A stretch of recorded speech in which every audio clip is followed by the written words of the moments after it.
halflings, welcome back and thank you for joining me for another start to another Magic Treehouse book.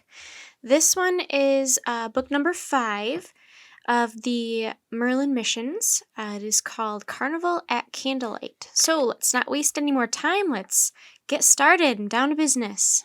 Chapter 1, A Book of Magic. Dawn was breaking in the Frog Creek woods. Jack saw a light shining up ahead. He ran toward it. He ran so fast he couldn't hear his feet hitting the ground. He couldn't feel the frosty winter air.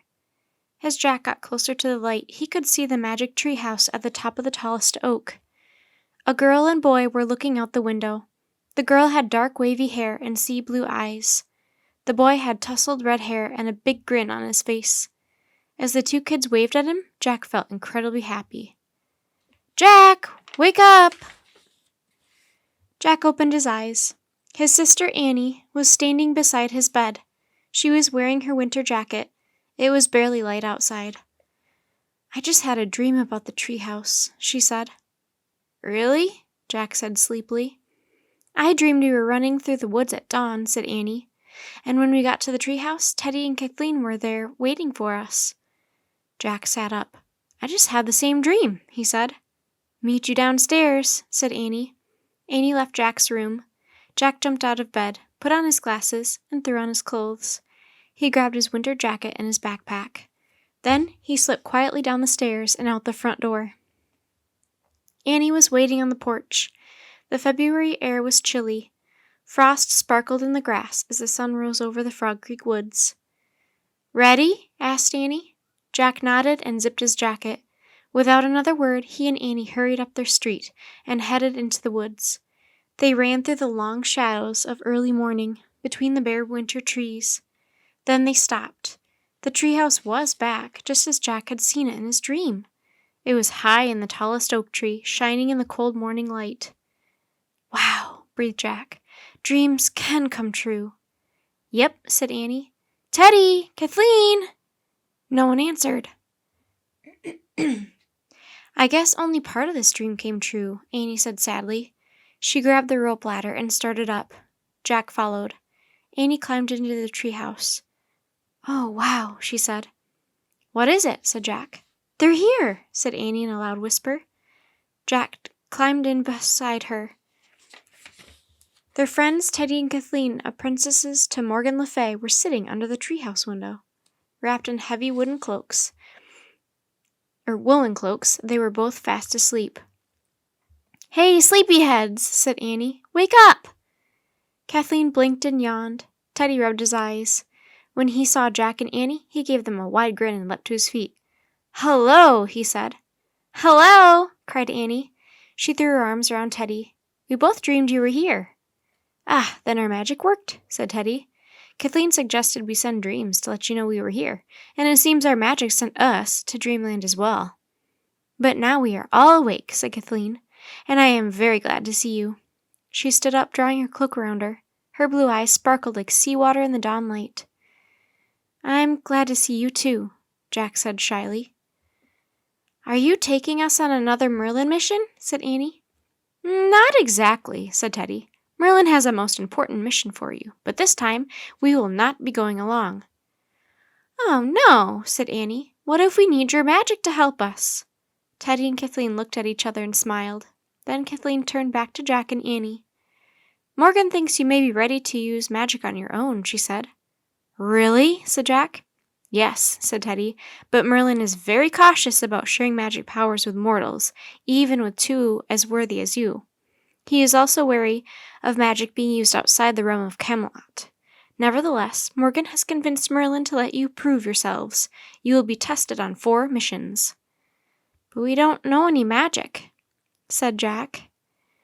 "Remember what I told you on our last adventure?" said Teddy. "If we all work together—" "Anything is possible," said Annie. "But you just said we weren't coming with us."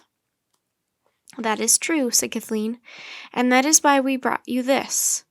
She reached into a pocket of her cloak and pulled out a small handmade book. She gave the book to Annie. The cover of the book was made of rough brown paper. Written on it in neat, simple handwriting was the title, 10 Magic Rhymes for Annie and Jack, from Teddy and Kathleen. You made this for us? Said Annie. Yes, said Kathleen.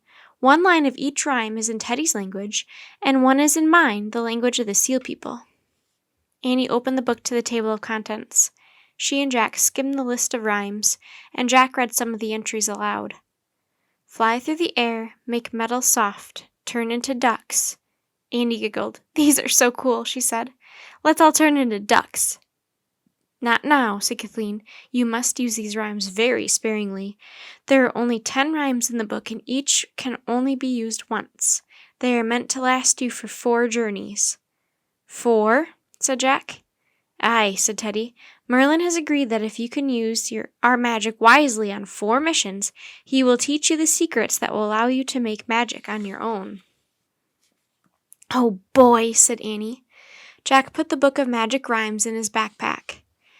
So where are we going on our first mission? He asked. This research book from Morgan will tell you, said Teddy. He took out a book and handed it to Jack. The cover showed a bright, colorful city surrounded by water. Jack read the title aloud. A Visit to Venice, Italy. I've heard of Venice, said Annie. Last year Aunt Gail and Uncle Michael went there on their vacation. Aye, 'tis a city that has long welcomed travelers, said Teddy. But you and Jack will travel to the Venice of 260 years ago. What will we do there? Asked Jack. Merlin has prepared careful directions for you, said Teddy. He pulled a letter out of his pocket of his cloak and gave it to Jack. Read this when you get to Venice. Okay, said Jack. He put Merlin's letter and Morgan's research book into his backpack. Wait a minute, said Annie. If we take the treehouse to Venice, how will you guys get back to Camelot? Teddy and Kathleen smiled and held up their hands. They each wore a ring made of pale blue glass. These magic rings belong to Morgan, said Kathleen. They will take us home. Remember, Teddy said to Jack and Annie, follow Merlin's directions carefully. If you prove yourselves to be wise and brave helpers, he will call for you again. Kathleen nodded. Goodbye now, she said to Jack and Annie. Good luck. Kathleen and Teddy raised their glass rings to their lips. Together they whispered words too softly to be heard, then blew on the rings. Before Jack and Annie's eyes, the 2 young sorcerers began to fade into the cool morning air.